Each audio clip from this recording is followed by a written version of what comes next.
Welcome to night bulletin. ఇక వార్త వివరాల్లోకెళ్తే వైఎస్ఆర్సీపీ ప్రధాన కార్యదర్శి ఎస్వి సతీష్ రెడ్డి ఆల్మట్టి ప్రాజెక్ట్ ఎత్తుపేపుపై ఆందోళన వ్యక్తం చేశారు. కర్ణాటక చర్యల వల్ల రాయలసీమ ప్రజలకు త్రాగునీటి సమస్య, నాగార్జున సాగర్ రైతులకు త్రాగునీటి ఇబ్బందులు ఏర్పడతాయని హెచ్చరించారు. రాష్ట్ర ప్రయోజనాలు కాపాడాల్సిన ముఖ్యమంత్రి చంద్రబాబు అసెంబ్లీలో ఒక్కసారైనా ఈ అంశంపై చర్చించలేదని విమర్శించారు. స్టీల్ ప్లాంట్ ప్రైవేటీకరణపై కూడా ఆయన మౌనం ఎందుకని నిలదీశారు. ప్రజల పక్షాన పోరాడాల్సిన బదులు కూటమి ప్రభుత్వం మౌనం వహించడం అన్యాయమన్నారు. కృష్ణా జలాల విషయంలో కర్ణాటక లాభం పొందుతుంటే ఆంధ్రప్రదేశ్ రైతులు నష్టపోవడం బాధాకరమని తెలిపారు. వైఎస్ఆర్సీపీ ఎప్పుడు ప్రజల ప్రయోజనాల కోసం నిలబడుతుందని, కాంగ్రెస్ టీడీపీ కూటమి నీటి ప్రశ్నలో విఫలమైందని అన్నారు. ప్లేన్ పెడతామని చెప్పావు. ఆ రోజు నువ్వు రామ్మోహన్ రెడ్డి గారు అందరూ కూర్చొని ప్రారంభోత్సవం చేశారు. మరి ఏమైపోయింది ఆ సీ ప్లేన్? ఈ రకంగా ఏ మాట చెప్పినా కూడా ఒక ప్రజలకు ఏదో ఒక అద్భుతం చేసి పెడతామని చెప్పి అనుకుంటా అరిచేతిలో వైకుంఠం చూపించడం తప్పితే వాస్తవంగా మీరు చేసేది ఏమైనా ఉందా? ఇటీవల కాలంలో మీరు చాలాసార్లు ఢిల్లీకి పోతున్నారు. ఢిల్లీకి పోయినటువంటి పరిస్థితుల్లో ఈ రాష్ట్రానికి ఒరిగింది ఏంది మీరు చెప్పాలా? కోడెల శివప్రసాద్ ఆ రోజు ఫర్నిచరు తీసుకుంటే తప్పులు పట్టావు కదా, మరి నువ్వు ఇంతవరకు హాజరు కాలేదని చంద్రబాబు నాయుడు గారికి గుర్తు చేస్తున్నాను. ఏ రోజైతే జగన్మోహన్ రెడ్డి గారు పదవి నుంచి దిగిపోయారో ఆ మరుసటి రోజే కూర్చొని జీఏడీకి లేఖ పంపించారు. ఇక్కడ పార్టీ కార్యాలయం నుంచి ముఖ్యమంత్రి గారి నివాసం నుంచి, అంటే జగన్మోహన్ రెడ్డి గారి నివాసం దగ్గర నుంచి మీకు లేఖ రాశారు. అయ్యా, ప్రభుత్వానికి సంబంధించినటువంటి ఫర్నిచర్ అంతా ఉంది, మీరు దీన్ని స్వాధీనం చేసుకోండి, మీరు వెంటనే మీరు తీసుకొని పోండి అని చెప్పారు. మా యొక్క పార్టీ ఇన్ఛార్జ్ అప్పిరెడ్డి గారు అనేక లెటర్లు రాశారు మీకు జీఏడీకి. ఈ యొక్క ఫర్నిచర్ని ఏం చేయాలనో తెలుసుకోండి, లేకుండా ఉంటే మీరు ఎక్కడికి తెచ్చి స్వాధీనపరచాలనో చెప్పండి, మేము స్వాధీనపరుస్తామని చెప్పి అప్పిరెడ్డి గారు మిమ్మల్ని అనేక సందర్భాల్లో కోడారు. ఒక పార్టీ ఆఫీస్ ఇన్ఛార్జిగా మీరు ఇంతవరకు స్పందించలే. మీరు స్పందించకుండా ఉంటే ఆఖరికి కోర్టుకు పోయినాం. వైఎస్ఆర్ కాంగ్రెస్ పార్టీ తరఫున ఇక్కడటువంటి ఈ ఫర్నిచర్ని ఏం చేయాలయా మేము అని చెప్పి కోర్టును కోరినాం. ఇంత దౌర్భాగ్యమైన పరిస్థితిలో మీరుండి ఫర్నిచర్ హ్యాండ్ ఓవర్ చేసుకోనంటే ఫర్నిచర్ హ్యాండ్ ఓవర్ చేసుకోకుండా పైపెచ్చు కోడెల శివప్రసాద్ గారిని ఫర్నిచర్ అడిగితే ఆయన ఆత్మహత్య చేసుకున్నారని చెప్పి జగన్మోహన్ రెడ్డి గారికి ఆపాదిస్తున్నారే, ఇది నీతిమాలిన పని కాదా చంద్రబాబు నాయుడు గారు అని అడుగుతున్నా. కానీ ఈరోజు చంద్రబాబు నాయుడు గుర్తుపెట్టుకోండి, ఎవడు అసెంబ్లీలో జరిగేటువంటి ప్రొసీడింగ్స్ చూడాలంటే ఇష్టం కూడా పడడం లేదు. ఎందుకంటే ప్రతిపక్షం అనేది లేకుండా చేశాం. నేను అడుగుతున్నాను చంద్రబాబు నాయుడు గారిని, అయ్యా నీ బాధ్యత కాదా అపోజిషన్ పార్టీని ఎప్పుడైనా వాళ్ళు చర్చలు జరిగేటప్పుడు ఏదైనా చేస్తే అక్కడటువంటి చీఫ్ విప్పులు వచ్చి చర్చలు జరిపి అపోజిషన్ వాళ్ళను హౌస్లోకి తీసుకొని వచ్చేటువంటి కార్యక్రమాలు గతంలో జరిగేటి మీకు గుర్తు లేదా? అసెంబ్లీలో కూర్చొని ఒక ఆయన తలపైన అద్దాలు పెట్టుకొని జోబీలో ఇట్లా చేతులు పెట్టుకొని మాట్లాడేటటువంటి సాంప్రదాయం ఎవరిచ్చారండి వీళ్ళకి ధైర్యము? నేను అడుగుతున్నాను స్పీకర్ గారు, అటువంటి హావభావాలు ఎవరన్నా ప్రదర్శిస్తే ఇమీడియట్గా వాళ్ళు సస్పెండ్ చేసేటువంటి బాధ్యత మీకు లేదా? సభ యొక్క గౌరవాన్ని నిలబెట్టేటువంటి బాధ్యత లేదా అని చెప్పి నేను అడుగుతున్నాను. అహంకార భావం అని చెప్తున్నారే, నిన్న బాలకృష్ణ గారు ప్రవచించిన తీరును మీరు ఏ రకంగా సమర్థిస్తారు అని చెప్పి నేను అడుగుతున్నా. ఈ యొక్క తెలుగుదేశం పార్టీ వాళ్లకు అవసరం ఉండేటప్పుడు ఒకటి, అవసరం తీరిన తర్వాత మరొకటి.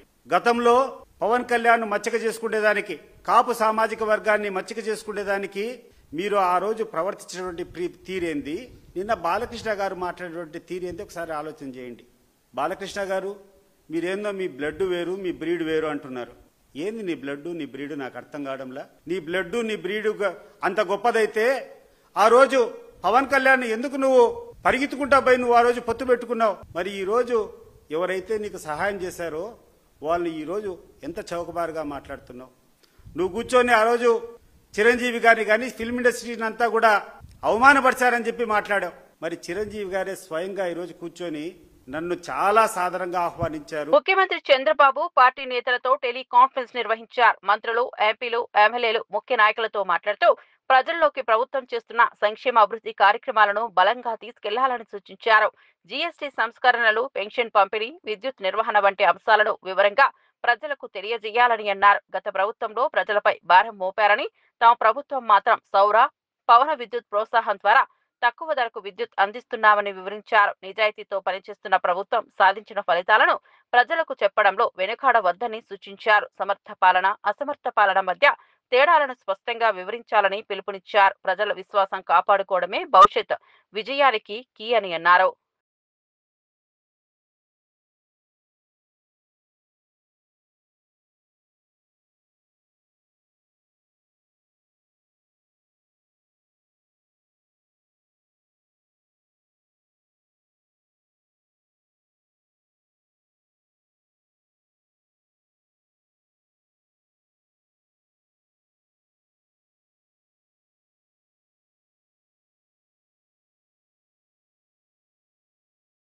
టీపీసీసీ అధ్యక్షుడు మహేష్ కుమార్ గౌడ్ కూటమి ప్రభుత్వ పనితీరును సమర్థించారు. అధికారంలోకి వచ్చిన మొదటి రోజే మహిళలకు ఆర్టీసీలో ఉచిత ప్రయాణం కల్పించడం ప్రజల కోసం తీసుకున్న గొప్ప నిర్ణయమని తెలిపారు.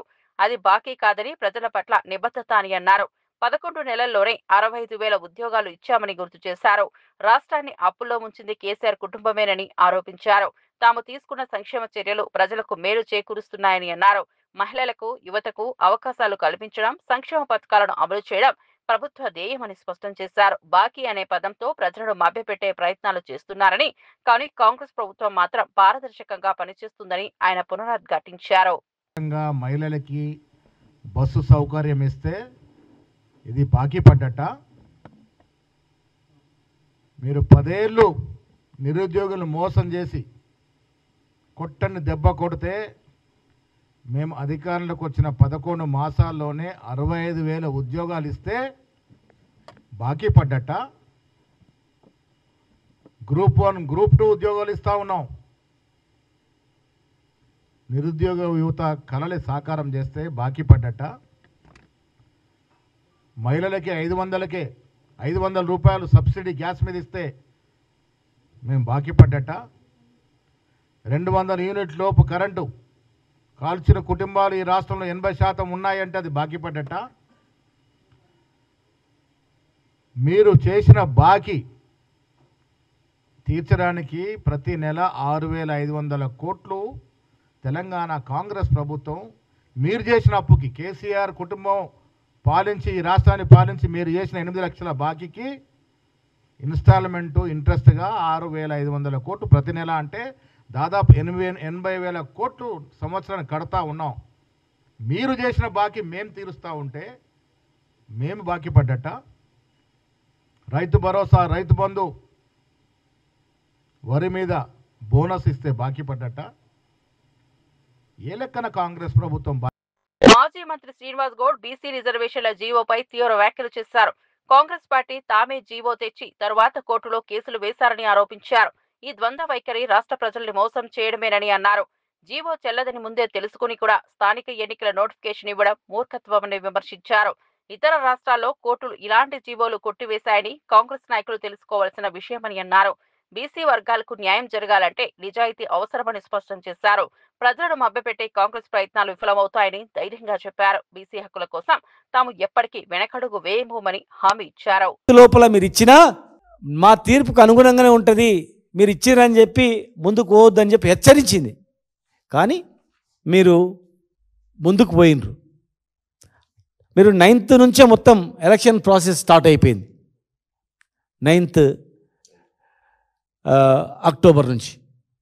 అంటే మీరు 8th వరకు ఎలాంటి చర్యలు చేపట్టదని చెప్పిన తర్వాత, చేపట్టినా కూడా మీరు కోర్టు పరిధిలో ఉంటారు అని చెప్పిన తర్వాత, అనేక రాష్ట్రాల్లో ఈ జీవోలు చెల్లవని చెప్పి మీరు చూసిన తర్వాత, ఇలా మీరు ఈ జీవోతోనే మీరు ఏమనుకుంటారంటే జీవో ఇచ్చినాము, కోర్టుకు పోయినారు, మేమేం చేయాలని అనుకుంటారేమో. ఈ జీవో చెల్లదని మీకు తెలియదా? మీ ఆత్మసాక్షిగా మీరు చెప్పండి. ప్రభుత్వంలో ఉన్నటువంటి మీరందరూ కూడా, క్యాబినెట్లో ఉన్న మీరందరూ కూడా మీరు ప్రమాణం చేసి, రాజ్యాంగం మీద ప్రమాణం చేసి మీరు పదవులు తీసుకున్నారు కదా, మీ మనస్ఫూర్తిగా ప్రమాణం చేసి చెప్పండి, ఈ జీవో ద్వారా ఇది అమలు అవుతుందని ఈ భారతదేశంలో ఏ ముఖ్యమంత్రికి తెలియదా? ఏ ముఖ్యమంత్రికి తెలియదు, మీకొక్కరికే తెలిసిందా? మరి అన్ని 8 రాష్ట్రాల్లో ఈ జీవో ద్వారా ఇస్తే కేసు కొట్టేసిర్రని చెప్పి మీకు తెలియదా? బీహార్లో కొట్టేసిండ్రు, మహారాష్ట్రలో కొట్టేసిండ్రు, మధ్యప్రదేశ్లో కొట్టేసిండ్రు, అంతకుముందు ఆంధ్రప్రదేశ్లో కొట్టేసిండ్రు, కర్ణాటకలో కొట్టేసిండ్రు, తమిళనాడులో కూడా అంతకుముందు జీవో ఇస్తే కొట్టేసిండ్రు. ఇంకా అన్నిటికన్నా ముఖ్యమైందంటే, దయచేసి ఇది ఎలక్షన్లో నిలబడాలనుకునే తహతాలాటలు వినాల. ఇది చాలా మోసపూరితమైనటువంటి ఎలక్షన్. ఇది మిత్రులారా, మహారాష్ట్రలో సేమ్ ఇదే విధంగా ఎలక్షన్ షెడ్యూల్ తర్వాత కోర్టుకు వెళ్ళిండ్రు. కోర్టుకు వెళ్ళిన తర్వాత తెలుసా, 2022 అంటే 2020 నుంచి 21-22 వరకు ఈ జీవో ద్వారా జెడ్పీటీసీలై, జిల్లా పరిషత్ చైర్మన్లై 2 సంవత్సరాలు చేసిండ్రు. ఈ జీవో ఇష్యూ అయిన తర్వాత, ఎలక్షన్ ప్రాసెస్ స్టార్ట్ అయిన తర్వాత హైకోర్టు ఏదో జడ్జిమెంట్ ఇచ్చింది. అంటే ఇది పాస్ కాయినట్లు కాదు, కేసు నడుస్తూ ఉంది, అడ్మిషన్ తీసుకొని కేసు నడుస్తుంది. తర్వాత సుప్రీంకోర్టులో వేసిండ్రు, సుప్రీంకోర్టు క్లారిటీగా ఇచ్చింది, ఇది చెల్లదు, ఇమ్మీడియట్గా మీరు దిగిపోవాల్సిందే, డీమ్ టు రిమూవల్ అని చెప్పి ఇమ్మీడియట్గా రిమూవల్ చేసింది. అంటే 2 సంవత్సరాలు వాళ్ళు ఈ విజయనగరం పర్యటనలో ఏపీ హోంమంత్రి అనిత చింతలవలస ప్రాంతంలో ఓ ఆసక్తికర ఘటనకు సాక్ష్యమయ్యారు. కాన్వాయ్ వెళ్తుండగా స్కూటీ నడుపుతున్న 2 మైనర్ బారులను గుర్తించి వెంటనే ఆపించారు. వారిని ఆపి భద్రతా సమస్యలను వివరించి మందలించారు. వెంటనే వారి వివరాలు సేకరించి తల్లిదండ్రులకు సమాచారం ఇవ్వాలని పోలీసులను ఆదేశించారు.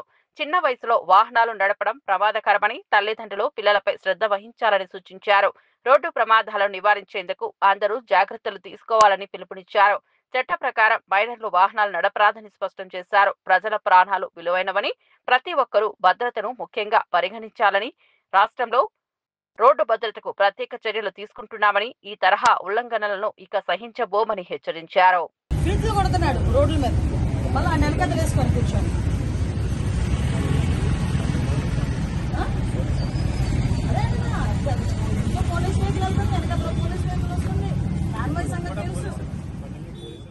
మాజీ మంత్రి హరీష్ రావు రాష్ట్ర రహదారుల పరిస్థితిపై తీవ్ర విమర్శలు గుప్పించారు. రాష్ట్రంలో గుంతలు లేని రోడ్డు లేదని వ్యంగ్యంగా వ్యాఖ్యానించారు. ఇక గుంత కనిపించినా ఫోన్ చేయమని కోమటిరెడ్డి వెంకటరెడ్డి వాగ్దానాన్ని గుర్తు చేస్తూ ఇప్పుడు రోడ్ల మరమ్మత్తు కూడా నీళ్లు కలుపుతున్నారని ఎద్దేవా చేశారు. ఉన్న నగరాల రోడ్లను సరిచేయకుండానే భవిష్యత్ నగరాల గురించి మాట్లాడడం తప్పు అని అన్నారు.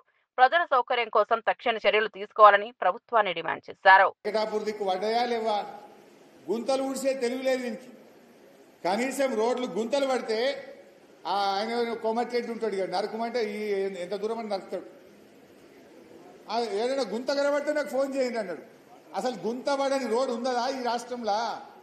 నువ్వు వచ్చినాక ఏమన్నా ఒక్క గింత డాంబర్ పొక్కలన్నా ఊడ్చినావా? నువ్వు డాంబర్ పోసి ఆగిపోయినాయి ఎక్కడ రోడ్లు అక్కడనే. ఆయన వాటర్లో నీళ్ళు కలిపిండో ఇలా నీళ్ళు కలిపిండో ఏమో కలిపిండిగా. అయితే ఇవాళ ఆయన ముఖ్యమంత్రి పోయి నిన్న కొబ్బరికాయ కొట్టిండి. ఆడ ఫ్యూచర్ సిటీకి అట 4 లైన్ రోడ్ అట. ఇక్కడ సిటీ లేదు, ఇల్లే దిక్కు లేదు, దానికి 6 లైన్ల రోడ్ అవుతాడట. ఉన్న రోడ్లకేమో గుంతలు పడితే పూడ్చేది తెలివి లేదు. అంటే ఎవరి కోసం చేస్తున్నావు నువ్వు? ఆడ నీ భూముల ధరలు పెంచడం కోసం వేస్తున్నావు, నీ కాంట్రాక్ట్ల కోసం చేస్తున్నావు. నువ్వు ఎక్కడ వేయాలి?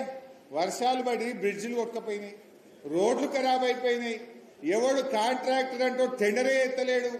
కనీసం ఈ రేవంత్ రెడ్డి ఈ పైసలు ఇస్తాడో ఇయ్యడో ఈ పర్సెంటేజీలు మాకు నడవేయని చెప్పి వాడు టెండర్ కూడా ఎత్తలేడు. టెండర్ వేసినా వాడు పని చేస్తలేడు. ఇదేమో ఇడిచిపెట్టిండు ఫ్యూచర్ సిటీకి రోడ్ ఎత్తా అంటాడు. ఉన్న రోడ్డు మంచిగా చేయ రేవంత్ రెడ్డి. మంత్రి పార్థసారథి వైసీపీపై విమర్శలు చేశారు. కూటమి ప్రభుత్వం చేస్తున్న అభివృద్ధి చూసి ఓర్చుకోలేక వైసీపీ అడ్డంకులు సృష్టిస్తోందని అన్నారు. బలహీన వర్గాలకు మేలు చేస్తుంటే ఎందుకు అడ్డుకుంటున్నారని నిలదీశారు. గత వైసీపీ పాలనలో రాష్ట్రాన్ని అప్పుల బారిన పడేసినా తాము సంక్షేమం ఎక్కడా ఆపలేదని గుర్తు చేశారు. ఎవరిన్ని కుట్రలు పన్నినా అభివృద్ధి మాత్రం ఆగదని స్పష్టం చేశారు. ప్రజల మద్దతులో ముందుగా సాగుతామని తెలిపారు. అర్థమవుతా ఉంది ఆయన వ్యవహార శైలి మూలంగా వైసీపీ అరాచక శక్తుల చేతుల్లో అన్యాయంగా బలైపోయిన ఒక బీసీ నాయకుడు చంద్రయ్య గారి కుమారుడికి ఒక ఉద్యోగం ఇస్తా ఉంటే ఎందుకు అడ్డుకుంటున్నారో ఈరోజు బీసీలు అని చెప్పుకునే వైసీపీలో నాయకులందరూ కూడా సమాధానం చెప్పాలని చెప్పేసి నేను ఈ సందర్భంగా నేను డిమాండ్ చేస్తా ఉన్నాను. వాళ్ళందరినీ కూడా బలహీన వర్గాలకు ఉపయోగపడే అన్ని పనులు కూడా అడ్డుకుంటూ అడుగడుగును అడ్డుకుంటూ ఈ ప్రభుత్వాన్ని అడ్డుకుంటూ వైసీపీ ఈ రాష్ట్రంలో బలహీన వర్గాలకి తీరని అన్యాయం చేస్తుందని చెప్పేసి మనం చేస్తామని నేను. ఆర్థిక పరిస్థితి ఎంత ఘోరంగా ఉన్నా కూడా ఈ 15 నెలల కాలంలో దాదాపు 47,500 కోట్ల రూపాయలని మరి ముఖ్యమంత్రి గారు కూటమి ప్రభుత్వం బలహీన వర్గాల సంక్షేమం కోసం ఖర్చు పెట్టిందని చెప్పేసి కూడా నేను ఈ సందర్భంగా నేను మనవి చేస్తా ఉన్నాను. గతంలో ఏ విధంగా అయితే బలహీన వర్గాలకి దళితులకి బెదిరింపులు రోడ్ల మీదకి ఈడ్చి కొట్టిన సన్నివేశాలు మనం కల్లారా చూశాం. బలహీన వర్గాల మీద దాడులను చూశాం. బలహీన వర్గాల్ని అవమానం చేసే పరిస్థితులు మనం చూశాం. కానీ ఈరోజు అటువంటి పరిస్థితులు లేవు. ఎవరైనా బలహీన వర్గాల వెంక కన్నెత్తి చూడాలన్నా, దళితుల్ని కించపరచాలన్నా వాళ్ళకి తగిన శిక్ష వేయడానికి ప్రభుత్వం సిద్ధంగా ఉందని కూడా నేను మనవి చేస్తా ఉన్నాను. గుంటూరు తూర్పు ఎమ్మెల్యే మహమ్మద్ నసీర్ అహ్మద్ మీడియా సమావేశంలో ముఖ్య ప్రకటన చేశారు. దసరా పండుగ సందర్భంగా ఆటో డ్రైవర్లకు ప్రత్యేకంగా చంద్రన్న కానుక అందజేస్తున్నట్లు తెలిపారు. ఆటో డ్రైవర్ల కుటుంబాలకు ఉపశమనం కలిగించే విధంగా కొత్త పథకాలు అమలు చేయనున్నట్లు వివరించారు. ఈ ప్రకటనతో ఆటో డ్రైవర్లలో ఆనందం వ్యక్తమవుతోంది. అన్ని కూడా తెలుసుకున్నటువంటి నారా లోకేష్ గారు ఈరోజు కూటమి ప్రభుత్వం చెప్పినటువంటి మాట ప్రకారం అక్టోబర్ 4వ తారీఖున ఆటో కార్మికుల కోసం ప్రతి ఒక్క ఆటో కార్మికుడికి కూడా 15,000 రూపాయలు వాళ్ళ ఖాతాలో జమ చేస్తున్నటువంటి పరిస్థితులు, వాళ్ళని ఆర్థికంగా ఆదుకోవాలనేటువంటి ఆలోచనతో ముఖ్యంగా గత ప్రభుత్వంలో 10,000 ఇచ్చి చేతులు దులుపుకున్నటువంటి పరిస్థితులు. 10,000 ఇచ్చినప్పటికి కూడా ఆనాడు ప్రతి ఒక్క ఆటో మీద కూడా వేలాది పన్నులు వేసేటువంటి పరిస్థితులు, అనేక రకాలుగా వారిని ఇబ్బంది పెట్టేటువంటి పరిస్థితులు, ఒక రోడ్డు మీద ప్రయాణం చేయాలంటే భయపడేటువంటి పరిస్థితుల్లో ప్రతి నిత్యం కూడా ఆటో రిపేర్లకే ఆ డబ్బులన్నీ కూడా సరిపోయేటువంటి పరిస్థితులు మనం గతంలో చూసాం. ఈరోజు కూటమి ప్రభుత్వం ఏర్పడిన తర్వాత రాష్ట్రంలో 1,400 కోట్ల రూపాయలతో రాష్ట్ర రహదారులతో పాటు జిల్లా రహదారులన్నీ కూడా మరమ్మతులు చేసినటువంటి ప్రభుత్వం ఈ కూటమి ప్రభుత్వం.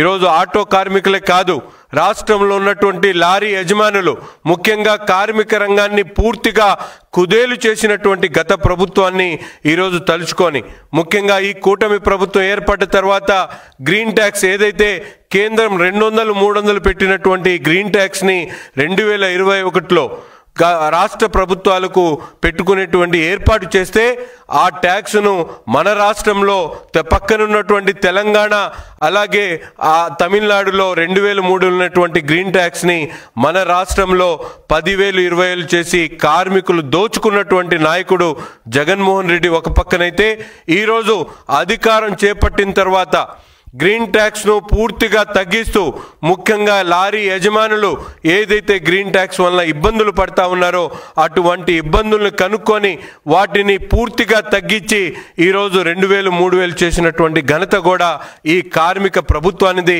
కార్మిక నాయకుడు చంద్రబాబు నాయుడు గారి అనేటువంటి విషయాన్ని ఈ సందర్భంగా రాష్ట్ర ప్రజలకు చెప్పదలుచుకున్నా. ముఖ్యంగా ఆటో కార్మికులు రెక్కాడితే డొక్కాడనటువంటి కార్మికులు ఈరోజు ఆర్థికంగా ఇబ్బందులు పడతా ఉన్నారు. వారికి కూడా అనేక రకాలుగా ఇబ్బందులు కలుగుతూ ఉన్నాయనేటువంటి మాటని ఈరోజు తెలుసుకున్నటువంటి చంద్రబాబు నాయుడు గారు ముఖ్యంగా ఈరోజు మేమందరం కూడా చూస్తూ ఉన్నాం. సూపర్ 6లో ముఖ్యంగా మహిళల కోసం స్త్రీ శక్తి పేరుతో పెట్టినటువంటి బస్సులు, ఉచిత బస్సు ప్రయాణం ఈరోజు చాలామంది ఏదైతే వైసీపీకి సంబంధించినటువంటి నాయకులు చెప్తా ఉన్నారు. సూపర్ 6 కార్యక్రమంలో స్త్రీ శక్తి కార్యక్రమం ద్వారా ఆటో కార్మికులు ఇబ్బంది కలుగుతూ ఉందనేటువంటి విషయాన్ని వైసీపీ నాయకులు చెప్తా ఉన్నా. ఈరోజు పోర్టబిలిటీ పెరగడం వల్ల రాష్ట్రంలో ఉన్నటువంటి మహిళలు ముఖ్యంగా అనేక ప్రాంతాల నుంచి నగరాలకు విచ్చేసి ఆ నగరాల్లో ఆటోల మీద ఆ ప్రాంతంలో తిరిగేటువంటి విధంగా ఈరోజు ఆటో కార్మికుల ఉపాధి కూడా పెరిగినటువంటి పరిస్థితులు ఉన్నాయి. పోర్టబిలిటీ పెరగడంతో వ్యాపారాలు ఒక పక్కన పెరుగుతూ ఉన్నాయి, ఒక పక్కన ఈ ఆటో కార్మికులకు ఇచ్చేటువంటి 15,000 రూపాయలతో వాళ్ళ జీవితాల్లో ముఖ్యంగా ఈ ట్యాక్సులు కట్టుకునేటువంటి దాంట్లో కానీ వాళ్ళ జీవితాల్లో మార్పు వచ్చేటువంటి విధంగా ఈ ప్రభుత్వం అనేక రకాలుగా కృషి చేస్తున్నటువంటి పరిస్థితులు ఉన్నాయి. తెలుగుదేశం పార్టీ ఆవిర్భావం నుండి ఆనాడు అన్న నందమూరి తారక రామారావు దగ్గర నుండి నేటి యోగల రథసారథి నారా లోకేష్ వారి వరకు కార్మికుల పక్షపాతిగా ఈ కూటమి ప్రభుత్వం కార్మికుల ప్రభుత్వంగా ఇప్పటికే కార్మికులందరూ కూడా దాన్ని నిరూపిస్తున్నటువంటి పరిస్థితులు ఉన్నాయి. విజయవాడ ఇంద్రకీలాద్రిపై దుర్గమ్మను దర్శించిన నటి హేమ మీడియాతో మాట్లాడారు. గత ఏడాది తనపై వచ్చిన ఆరోపణలు తాను చేయని తప్పుకు బలయ్యాయని అన్నారు. అమ్మవారి ఆశీస్సులు తనకు ధైర్యం ఇచ్చాయని, కష్టకాలంలో అండగా నిలిచిందని కన్నీరు పెట్టుకున్నారు. మీడియా నిజం తెలుసుకోకుండా వార్తలు రాయకూడదని కోరారు. దుర్గమ్మ అనుగ్రహం వల్లే తిరిగి నిలబడగలిగానని చెప్పారు. ఎన్ని జన్మలెత్తినా అమ్మవారి అండను మర్చిపోలేనని అన్నారు. నేను చేయని తప్పుకి మీరందరూ చాలా బలి చేశారు. దాని నుంచి బయటపడ్డ నా వల్ల కాలేదండి. అసలు ప్రతి క్షణం దుర్గమ్మ తల్లి నేనున్నాను, నువ్వు ధైర్యంగా ముందుకెళ్ళు, ఉన్నాను అని చెప్పి నన్ను బతికించింది. ఎన్ని జన్మలెత్తినా ఈ కనకదుర్గమ్మ వారి ఆశీస్సులు గాని ఆవిడ ఇచ్చిన అండదండలు గాని మర్చిపోలేనండి. చాలా థ్యాంక్స్. మీ అందరినీ మళ్ళీ ఇలా కలుసుకుని మాట్లాడుతున్నంత ఆనందంగా ఉంది. ప్లీజ్ దయచేసి మీరు ఏదైనా న్యూస్ వేసేటప్పుడు నిజ నిజాలు తెలుసుకుని వేయండి. మీరందరూ చాలా పెద్దవాళ్ళు, గొప్ప వాళ్ళు, చదువుకున్న వాళ్ళు, సంస్కారవంతులు. ప్లీజ్ ఈ రోజు గుళ్ళో ఉండి చెప్తున్నాను, నేను ఏ తప్పు చేయలేదండి. ఓకేనా? లండన్ లో బతుకమ్మ వేడుకల్లో పాల్గొన్న తెలంగాణ జాగృతి అధ్యక్షురాలు కవిత మీడియాతో మాట్లాడారు. కొత్త రాజకీయ పార్టీ ఏర్పాటు విషయమై ఇప్పటి వరకు ఎలాంటి నిర్ణయం తీసుకోలేదని తెలిపారు. అవసరం, సందర్భం వచ్చినప్పుడు ప్రజలు కోరితే తప్పక పార్టీ ఏర్పాటు చేస్తారని చెప్పారు. బీఆర్ఎస్ లో ఎన్నో అవమానాలు ఎదురైనా నిలబడ్డారని ఆవేదన వ్యక్తం చేశారు. తన వెనుక ఏ జాతీయ పార్టీ లేదని, చేరే ఉద్దేశం కూడా లేదని స్పష్టం చేశారు.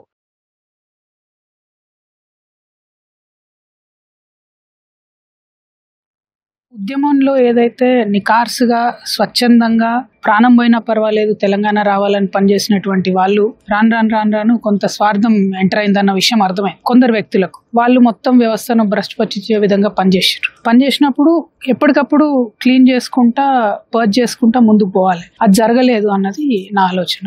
దాని పర్యవసానమే ఇప్పుడు జరుగుతున్నటువంటి అన్ని కూడా. అవసరం, సందర్భం వచ్చినప్పుడు ప్రజలు కోరుకుంటే తప్పకుండా పార్టీ పెడతాం. అందులో పెద్ద పెట్టాలనా వద్దా, ఇది శశబిషలు ఏం లేవు. జాతీయ పార్టీలు నా ఎన్నుకుంటే దాచుకునేదాన్ని కాదు. మళ్ళీ చెప్తున్నా, నాకు జాతీయ పార్టీలు ఏవి కూడా నా వెనకలేవు. జాతీయ పార్టీలో జాయిన్ అయ్యే ఉద్దేశం నాకు లేదు. No Congress, no BJP.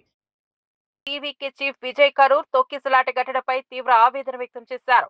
ఈ ఘటన తనను కలిచివేసిందని, తన జీవితంలో ఇంతటి విషాదాన్ని ఎప్పుడూ చూడలేదని అన్నారు. అమాయకుల ప్రాణాలు పోవడం తాను జీర్ణించుకోలేనని వ్యాఖ్యానించారు. త్వరలోనే బాధిత కుటుంబాలను వ్యక్తిగతంగా కలుసుకుని వారి కష్టసుఖాల్లో భాగస్వామి అవుతానని హామీ ఇచ్చారు. ప్రజలను రక్షించాల్సిన సమయంలోనే ఇలాంటి ఘటనలు జరగడం బాధాకరమని అన్నారు. నా మీద విమర్శలు చేయండి, నన్ను టార్గెట్ చేయండి, కానీ నా ప్రజలను కాపాడాలని భావోద్వేగంతో కోరారు. నిజం ఎప్పటికైనా వెలుగులోకి వస్తుందని ధైర్యంగా చెప్పారు. భవిష్యత్తులో ఇలాంటి ఘటనలు జరగకుండా జాగ్రత్తలు తీసుకోవాలని ప్రభుత్వాన్ని కోరారు. తన హృదయం ముక్కలైందని, ఈ దుఃఖం నుంచి బయటపడడం கஷ்டமணி అన్నారు. ప్రజల భద్రతే తనకెప్పటికీ ప్రధానమని స్పష్టం చేశారు. அதனால தான் இந்த சுற்றுப்பயணத்தில் மற்ற எல்லா விஷயங்களையும் தாண்டி மக்களுடைய சேஃப்டி, அதில் எந்த காம்ப்ரமைஸும் பண்ணிடக்கூடாதுன்றதுக்காக தான் அது என் மனசில் ரொம்ப ஆழமாக இருக்கும் அந்த எண்ணம். அதனால தான் இந்த அரசியல் காரணங்கள் எல்லாத்தையும் தவிர்த்துட்டு ஒதுக்கி வச்சுட்டு மக்களுடைய சேஃப்டி மட்டும் மைண்டில் வச்சுக்கிட்டு அதுக்கான இடங்களை சூஸ் பண்ணுறது, அதுக்கான இடங்களை பார்த்து பெர்மிஷன் கேட்குறது, போலீஸ் டிபார்ட்மெண்ட்டில் அதை ரிக்வெஸ்ட் பண்ணி கேட்போம். ஆனால் நடக்கக்கூடாதது நடந்துருச்சு. ஆனால் மனுஷன் தானே, அந்த நேரத்தில் அத்தனை பேர் பாதிக்கப்பட்டு இருக்கும்போது எப்படி அந்த ஊரை விட்டுட்டு என்னால் கிளம்பி வர முடியும்? நான் திரும்ப அங்கே போகணும்னு இருந்துச்சுன்னா அதை ஒரு காரணம் காட்டி அங்கே வேறு சில பதட்டமான சுச்சுவேஷன்ஸ், வேறு சில அசம்பாவிதங்கள் அந்த மாதிரி எதுவும் நடந்துடக்கூடாதுன்றதுக்காக தான் நான் அவாய்ட் பண்ணேன். இந்த நேரத்தில் சொந்தங்களை இழந்து தவிக்கிற இத்தனை குடும்பங்களுக்கும் என்னுடைய ஆழ்ந்த இரங்கலை தெரிவிச்சுக்கிறேன். எனக்கு தெரியும் என்ன சொன்னாலும் இது ஈடையாகாதுன்னு எனக்கு தெரியும். ஹாஸ்பிட்டலில் ட்ரீட் பண்ணிகிட்ருக்கிற எல்லாருமே சீக்கிரமாக க்யூர் ஆகி வரணுன்றதை இந்த நேரத்தில் நான் வேண்டிக்கிறேன். கூடிய சீக்கிரமே உங்கள் எல்லாரையும் நான் சந்திக்கிறேன். இந்த நேரத்தில் எங்களுடைய வலிகளை, எங்களுடைய நிலைமையை புரிஞ்சுக்கிட்டு எங்களுக்காக பேசின அரசியல் கட்சிகளை சார்ந்த நண்பர்கள், தலைவர்கள் அனைவருக்கும் என்னுடைய நன்றியை தெரிவிச்சுக்கிறேன். கிட்டத்தட்ட ஒரு 5 மாவட்டத்துக்கு பிரச்சாரத்துக்கு போனோம். இந்த மாதிரி எதுவுமே நடக்கல. ஆனால் கரூரில் மட்டும் ஏன் எப்படி நடக்குது, எப்படி நடக்குது? மக்களுக்கு எல்லா உண்மையும் தெரியும். மக்கள் எல்லாத்தையும் பார்த்துக்கிட்டு இருக்கிறாங்க. கரூரை சேர்ந்த அந்த மக்கள் அந்த உண்மையெல்லாம் வெளியில் சொல்லும்போது எனக்கு கடவுளே நேரில் வந்து இறங்கி அந்த உண்மைகள்லாம் சொல்கிற மாதிரி எனக்கு தோணுச்சு. சீக்கிரமே எல்லா உண்மைகளும் வெளியில் வரும்.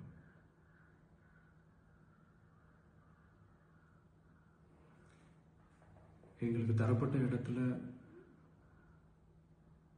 நாங்கள் போய் அந்த அந்த ஸ்பாட்டில் நின்று நாங்கள் பேசிட்டு வந்தோம். அதை தாண்டி எந்த தவறும் எங்கள் சைடில் நாங்கள் எதுவும் செய்யலை. பட் இருந்தாலும் எங்கள் கட்சியை சேர்ந்த நிர்வாகிகள் தோழர்கள் மேலே எஃப்ஐஆர், அது மட்டும் இல்லை சோஷியல் மீடியாவை சேர்ந்த நண்பர்கள் தோழர்கள் அவங்க மேலே எஃப்ஐஆர்லாம் போட்டு இப்போ பிடிச்சிட்டு இருக்கிறாங்க.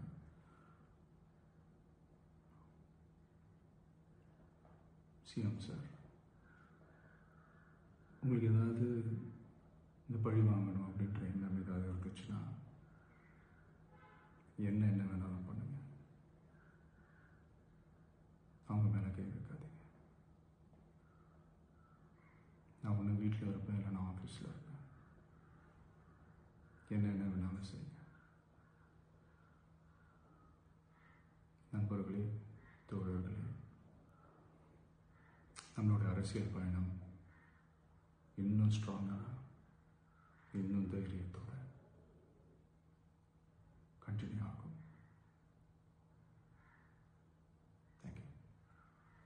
టీమిండియా యువ cricketer Tilak Varma Asia cup match అనుభవాన్ని పంచుకున్నారు. 3 వికెట్లు కోల్పోయిన తరువాత పాకిస్తాన్ ఆటగాళ్లు తీవ్రంగా ఒత్తిడి తెచ్చారని గుర్తు చేశారు. ఆ సమయంలో ప్రశాంతంగా ఉండటం ఎంత ముఖ్యమో అర్థమైందని అన్నారు. జట్టుకు గెలుపు సాధించేందుకు తన వంతు కృషి చేశానని చెప్పారు. క్రీడల్లో క్రమశిక్షణ, మానసిక ధైర్యం అవసరమని ఉదాహరించారు.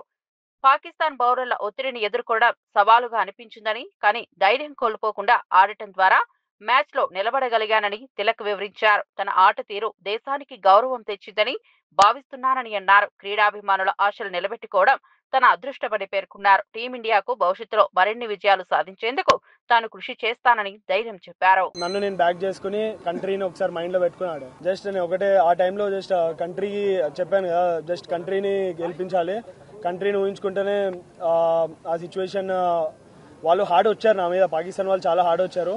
బట్ ఆ టైంలో నేను కామ్గా ఉన్నా, జస్ట్ గెలిపిస్తే ఎవ్రీథింగ్ విల్ బి ఓకే, అంటే గెలిపిస్తే అన్ని సెట్ అయిపోతాయి. సో మైండ్లో అది ఒకటే ఉండే, just I want to win my country. Of course Pakistan అంటే ఈ మన ఆపరేషన్ సింధూర్ తర్వాత ఇంకా చాలా హార్డ్గా వచ్చారు వాళ్ళు మా మీద. మేము ఆడేది game, it's just a sport. So ఆ టైంలో ఎమోషన్స్ తీసుకుని ఆడితే స్పోర్ట్ ఆడలేము. సో ఆ టైంలో నేను కామ్గా ఉండి ఐఎమ్ సో పేషెన్స్, చాలా అన్నారు, చాలా విధంగా చాలా చెప్పారు. బట్ కెమెరా ముందు అవన్నీ నేను ఇప్పుడు చెప్పలేను. బట్ ఆ టైంలో నేను కామ్గా ఉండి రిజర్వ్ ఉండి, ఐ నో ఓన్లీ బ్యాట్తోనే మనం గెలిపిస్తే ఎవ్రీథింగ్ విల్ బి అంతా ఇంకా కామ్గా అయిపోతారు వాళ్ళు. స్టార్ట్ అదే ఇండియా పాకిస్తాన్ మ్యాచ్లో ఇది ఓకే, బట్ ఆపరేషన్ సింధూర్ తర్వాతనే కొద్దిగా హార్డ్గా వచ్చారు వాళ్ళు మా మీద. బట్ మేము ఆడేది చెప్పాను కదా మళ్ళీ స్పోర్ట్. సో స్పోర్ట్ని ఎమోషన్స్తో కనెక్ట్ చేసి ఆడితే అవ్వదు. సో జస్ట్ నేను స్పోర్ట్ని ఏ విధంగా ఆడాలో ఆ విధంగా స్పోర్ట్లో ఆడి ఇవి బులెటిన్ అప్డేట్స్. మరో బులెటిన్లో మళ్ళీ కలుద్దాం.